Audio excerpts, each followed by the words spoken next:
Welcome back, my students, and today on Comic Class we're going to be taking a look at Rock of Ages, which is the third story arc in the JLA Grant Morrison run. Now, if you haven't already, go check out the first two videos that cover the first two story arcs in Grant Morrison's run. And yeah, so this is the halfway point through the Grant Morrison run. There's still 3 more videos to go to cover the rest of his run. And yeah, but without further ado, let's jump right into this, because this video is going to be at least a little bit long because there's a lot to talk about. So let's jump into it. So the story pretty much starts off with the Revenge Squad that we got to see at the end of the second story arc. And basically they're attacking a Star City. So the Revenge Squad is basically an evil version of the Justice League, it seems, but not in the same vein as, Earth 2's Justice League, basically with Ultraman and Superwoman or something like that. And yeah, so basically people are getting killed off, which was very, interesting to see that they were killing people off in the beginning of the story arc. Now, I wasn't expecting them to just make landfall and just start taking out people, but that's how the story arc begins. So basically, they're fighting against the Justice League. The story just, takes off on full force, and we get a battle between Justice League and the Revenge Squad. Now, I really like the dialogue with Green Arrow, basically stating that he's kind of just a normal dude using arrows, and he's seen all these superpowered people just going at it around him. Now, we get some really cool fight scenes throughout this entire fight with Aquaman versus his doppelganger, and Kyle Rayner fights against his doppelganger. The Flash is fighting against the Speedster, and there's a lot of cool panels here. Now, there isn't a really drawn out fight because it has to showcase every Justice League member and what they're doing. So it makes a lot of sense that we don't get to see, a lot of one-on-one fights, in a full sense. But overall, it has a really good pace to it. I really enjoyed the scene with Superman and how he defeated his doppelganger. It utilizes his new abilities with his blue electric suit, where he absorbs the doppelganger, because the doppelganger, turns out that all of them are made of pure energy. So Superman, one of his abilities, is able to absorb electrical energy, or maybe just energy in general. So he absorbs basically his doppelganger, which was, awesome. So after they defeat the doppelgangers, we get to see the Green Arrow kind of voices his concern with how much damage was sustained during this whole battle in the city. People died in Star City, basically, and Green Arrow feels like they didn't really succeed in saving everybody, which I really enjoyed, because I don't think that saving everybody is really possible. So I really enjoyed that aspect, and I enjoyed the scene a lot that happens right after this with this random dude basically calling the heroes out and how much destruction was caused during their battle, because basically Green Lantern and Kyle Rayner basically tells them they should be thankful, but at the same time, the dude saying that they caused so much destruction, people died, they're not coming back. So it's not really like a huge win, and I really enjoyed that. I enjoyed that there was consequences for what happened, and that it shows that the public isn't always going to be understanding of all the destruction that is caused by the heroes. Now, after this, we get to see that the man behind all of this, that was in control of the Revenge Squad, was, of course, Lex Luthor and his league of villains, which is, pretty cool to see, because it shows that we're getting more villains in this run, and Lex Luthor is one of the most iconic villains in comics, so that was nice. So after this, we get to see that Martian Manhunter basically leaves the planet Earth to try to figure out some type of clue as to what's happening with the Revenge Squad. So while that plot point's happening, we get to see the reveal of all the different villains that are working with Lex Luthor, and Lex Luthor is in possession of a stone, which is called the Philosopher's Stone, which grants him, ridiculous powers right now. So One cool thing we get to see is the interactions between Lex Luthor and the League of Villains and how he leads the team. And we get to see that the Joker basically has pleasure in seeing what happened in Star City and how much death and chaos there was, and he even mentions the little children that died during the battle between Justice League and the Revenge Squad. Now Lex Luthor basically, hits the Joker on the jaw, basically telling him that he doesn't find it funny that children died, which was cool to see that there is a sort of good conscience in Lex, and that his only real objective is to destroy Superman, which makes him a way more interesting character. So nice. After this, we get to see that the whole Justice League basically splits off, and this is where the story arc becomes, way different.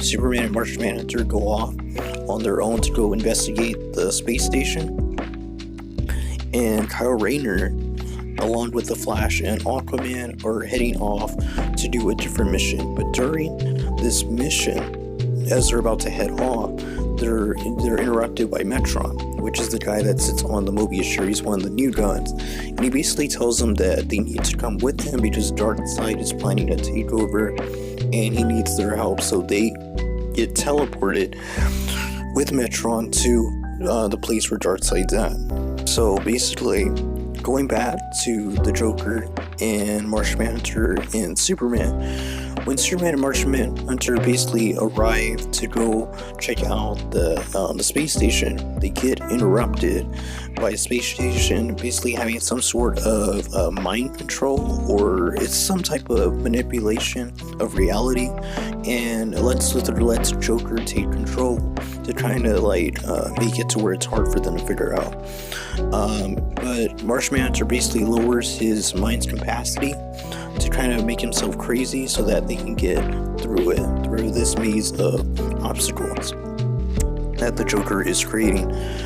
We get to see that Green Arrow basically and Kyle Rayner are talking with this woman, which has the ability to manipulate your mind. So she basically tries to get Green Arrow to betray the Justice League, and Kyle Rayner really isn't having any of it, so he leaves and he meets up with Flash and Aquaman, and they get teleported to Darkseid's place basically, or to some sort of alternate dimension. And we get to see that Superman and Martian Manhunter basically, they find their way out of the maze that the Joker had created, and this was all a ploy by Lex to kind of try to destroy both of them, and he releases some type of huge explosion. I mean, the radius of this thing is ridiculous if you look at how big it is compared to the Earth. So it's a huge explosion. I have no idea what type of technology Lex was using, but that is not a regular explosion, so it definitely had to be from somewhere else, maybe extraterrestrial basically, but we'll see. So after this, we get to see that Kyle Rayner gets teleported to some sort of alternate dimension, but he's not with the Flash and Aquaman. So I don't know why exactly Kyle Rayner is separated from the Flash and Aquaman. I don't think it's ever explained in the book, but eventually this dude comes for Kyle Rayner, and he basically tells him that he's in Wonderworld, and eventually Kyle Rayner gets met up with the Flash and Aquaman. Now I really enjoyed this scene with this dude from the Wonderworld, because he basically has all these treasures. He's basically like the gatekeeper, and he takes you to go meet with the new gods or whatever these people are. And it's just an amazing scene because Kyle Rayner really shows his willpower and that he doesn't let these things overtake him, and he kind of knows that he has to do his job and make sure that Darkseid doesn't take over the world. So basically Superman and Martian Manhunter survived the explosion, of course, and Lex Luthor doesn't know about it at the time, and it's pretty cool to see how Superman and Martian Manhunter basically didn't even take the explosion, because Superman was able to utilize his new powers with the blue suit to not be damaged by the explosion or Martian Manhunter. Just remember, Martian Manhunter basically is weak against fire, so that would have been devastating. Could have possibly killed him, but we'll see. So after this, we get to see that Lex Luthor basically equipped all the nuclear warheads that were inside of the Justice League Watchtower, and basically tells Aztec that he has a decision to make if he's going to join them or not. So this is like a little plot point that's going on during the entire story arc. But I thought I would mention it, even though it's not that big of a plot point. It does happen during the story arc. So after this, we can see that Kyle Rayner, Aquaman, and the Flash basically are in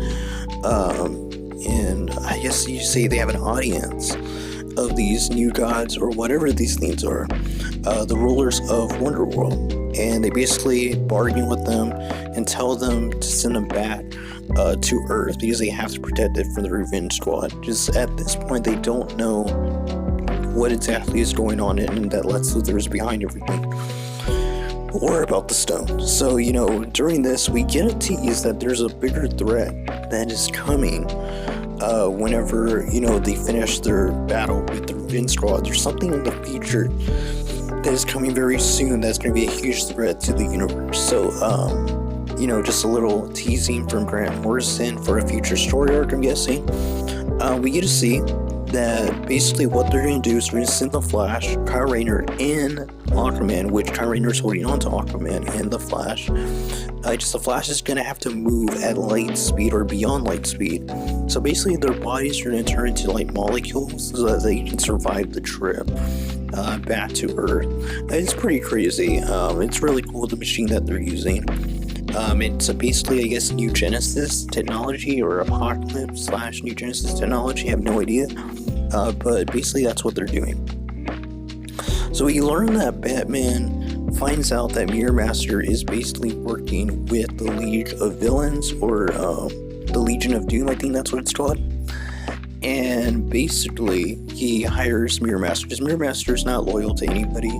So he knows that Batman has a ton of money. I'm not sure if he knows that Bruce Wayne is Batman, but basically he becomes a spy on the inside. So we get to see that the, Flash, Green Lantern, and Aquaman arrive back to Earth, but this isn't their Earth. This is a parallel Earth from the future, basically. This is a future that could happen with what's happening right now in the current story arc. This is a possible future where Darkseid takes over the Earth, and this is where we jump into when the story arc itself becomes different. Now, mixed feelings about what happens right here, because the story arc from this point forward, we had an idea that the Legion of Villains, or the Legion of Doom, was going to be the main villains of the story arc. But this isn't the case, to be honest.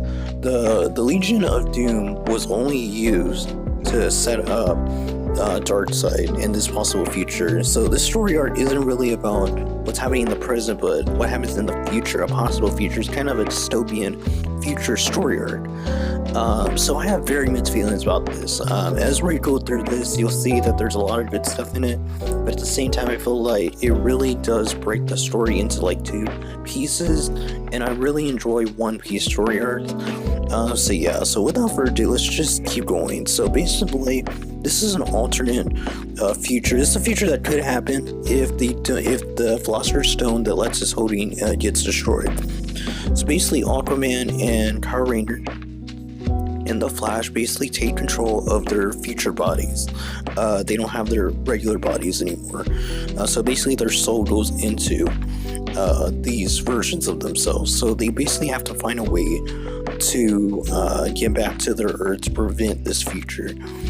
So we get really cool scenes. We can see that Batman is still alive, and he is posing as Desaad, Darkseid's disciple, basically. And basically Batman teams up with the JLA, basically to take down Darkseid once and for all and send them back to their Earth so that they can stop Darkseid. So we can see that Darkseid arrives on Earth yet again, and the final battle is on its way. So basically what this alternate future is basically that Darkseid achieves the anti-life equation and basically takes away all free will and makes everyone think the way he does in this future Earth.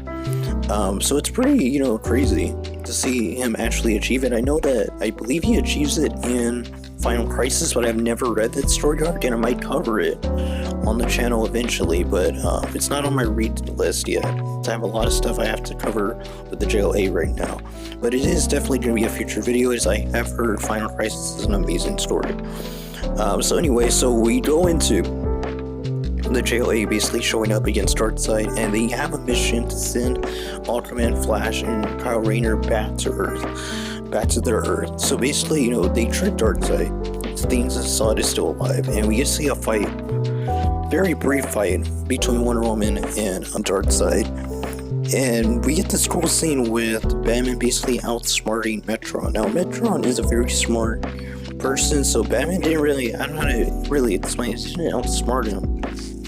He basically uses arrogance to turn his body into that of a human, and then Batman knocked him out with a hard punch, which is a very smart move to do. By doing this, basically, he was able to give Metron some type of drug that allowed him to be persuaded into doing whatever they wanted. So this gets Metron to send Wally, Kyle Rayner, and the Flash. Wally is the Flash.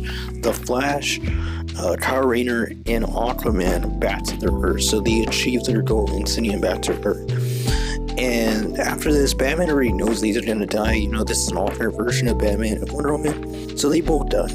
But I really do enjoy this scene with Batman fighting against Darkseid, basically telling him that Darkseid basically made the world into his image. So the thing that he hates seeing all around him is actually himself, his own ideas, his own ideals, which was a really cool final line by Batman. So Darkseid gets, you know, this final battle between Green Arrow and the Atom, and the Atom does this really cool scene where he shrinks down to such a size that he's able to go inside, I guess, Darkseid's eye. And by doing this, he goes into his brain basically and just starts, you know, destroying it. So this basically paralyzes Darkseid. I'm not sure if it kills Darkseid. I don't think it did. I think it just paralyzed him.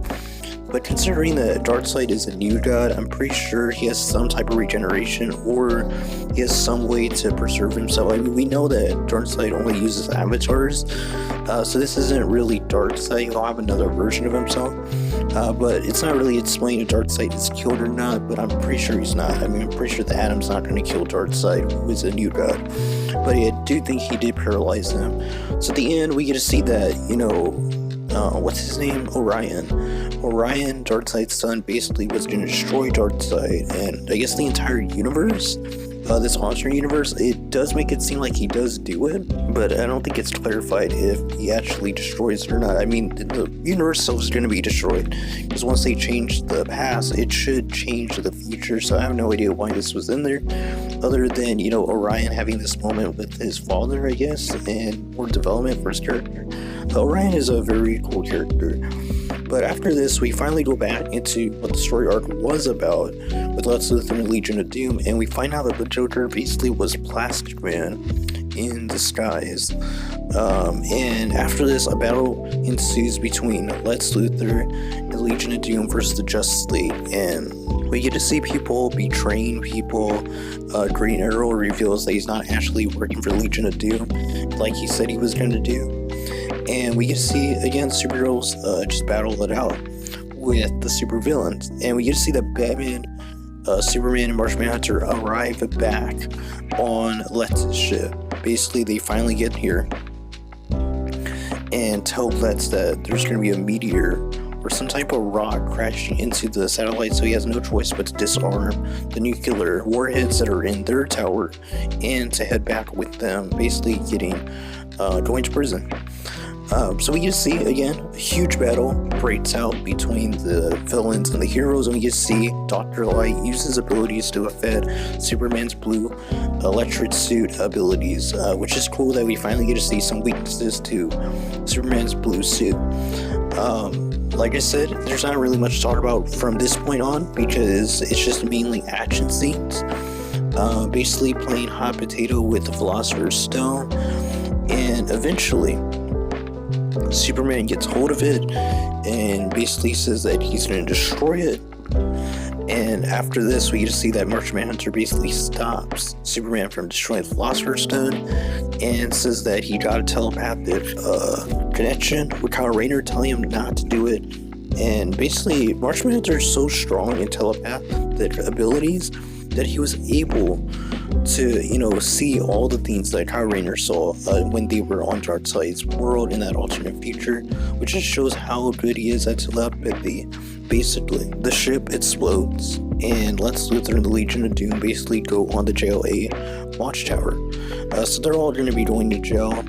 But of course, the Joker shows that he actually has the real Philosopher's Stone. He actually switched it with a fake.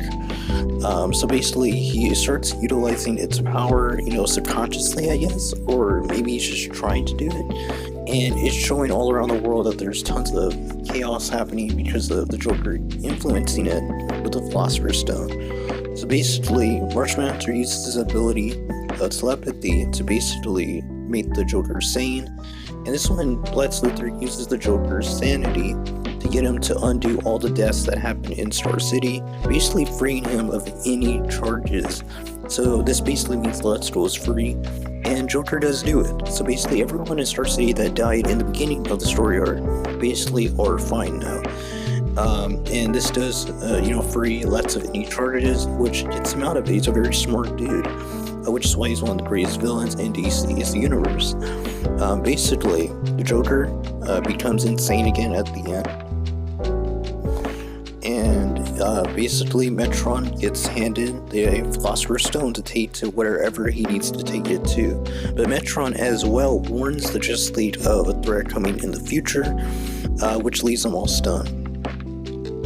Now this is where we're going to go to the end of the story arc with Lex Luthor having a conversation with Superman. Basically, Superman stating that he believes that there's good in Lex and that he didn't just save all those people because of the charges. And I want to agree with Superman in this point, and the reason why is I do think Grant Morrison put that scene with the Joker and Lex Luthor with the children that had died. I think he put that in there with him hitting the Joker. Showing that Lex did have a heart for those that were died that were innocent, and that's why he had the Joker undo all those deaths, because they didn't deserve to die. Just his goal was to destroy justly, not kill innocent people. So I do think Superman is right that there is a good person in there, and that Lex really just hates Superman. He doesn't hate the world, he hates only Superman. So we'll see how that relationship develops in this run. We get to see this Superman-like figure talking with this robot and Metron, and I'm wondering who this is. Is this going to be Ultraman, maybe? There's really not much to talk about here other than Metron saying that this robot is supposed to be his successor or something. So we'll see if Metron dies or something. And basically, the story arc ends with the three members of the Justice League, the main members, Marshman Hunter, Batman, and Superman. I mean, Wonder Woman, I guess you could say, is the third main member, but in this case, it's those three that have to talk, and they decide at the very end of the arc to tell everyone else that they are disbanding the Justice League, and that's how Rock of Ages ends. And yeah, so Rock of Ages, guys, let's talk about this real fast. Overall, as you've been listening for the last 20 minutes or so, it's a pretty good arc. I wouldn't say it's great. Like I said, personally, I prefer arcs that have a clear goal and are very singular, very linear storytelling. So I don't enjoy when a story arc is broken into like two huge plot points, being Darkseid and Lex Luthor's Legion of Doom. But with that being said, I do think the stuff with Darkseid was interesting, and I do think that had they chose to do the whole arc on Darkseid's possible future, taking over the Earth, it could have made a really great story arc. But I think because they split into two different plot points, and we had to go, like 2 issues with Lex, and then all of a sudden we just switched to Darkseid, I think that really hurt the flow, and I think that it hurt the development that could have been done with Lex and the Legion of Doom and what they could have done. So I think overall having 2 plot points hurt both plot points. But that's just my opinion. You might have looked at it differently. And if you haven't already, go check it out. I'll leave a link in the description down below to go check out this story arc. Like I said, I am covering the entire Grant Morrison run, which is about 6 story arcs. We're on the 3rd one right now, so we're already halfway through his run. I haven't decided if I'm going to be covering Mark Wade, I believe is his name, his run. If anything, I am going to cover Tower of Babel because it's such a famous story arc, so I am covering Tower of Babel. But I'm not sure if after that if I'll be continuing doing the entire JLA series or not. I am planning some other series to be dropping soon for me to cover their entire runs, but I haven't worked on those yet because I'm trying to finish this JLA Grant Morrison run first. But that's gonna be it, guys. Remember, if you're a fan of comics, Marvel, DC, or Image, be sure to subscribe. I'm gonna be covering different story arc runs. Basically trade paperback volumes, reviews, just stuff to do with comics and their full stories. But like I said, go check out the actual story, because as always, for those that follow this channel, I do not show a lot of what happens in the story arc, because I do encourage people to go read it for themselves, and that's why I structured the channel the way I did, where I only show certain panels, because I think that there's a lot that I should leave out, so that when you go read it, you're surprised. So that, again, this channel is not to be telling you the entire story, but it's to just get you hyped and to go check it out for yourself, because I do encourage people to read the comments and just support comments in general, because they're fun. But remember, guys, God bless you, and until the next lesson, keep reading. I am who I'm meant to be. I am who I'm meant to be. Over and out again. My future needed clarity, so I could see how you